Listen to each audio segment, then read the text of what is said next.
In this video, I am going to show you how to watch live football on the YouTube TV app on a Mac. If you're looking to stream games directly from your MacBook or iMac, this guide will walk you through the process. Let's get started.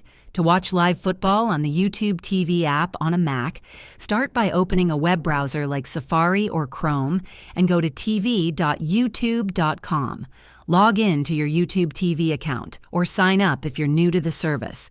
Once logged in, browse the channel lineup to find the game you want to watch, such as ESPN, Fox, CBS, or NBC.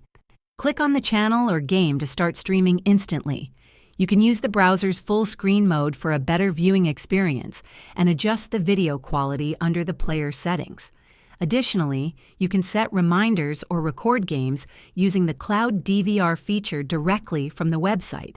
If this video helped you learn how to watch live football on the YouTube TV app on a Mac, please like and subscribe to the channel. Thanks for watching.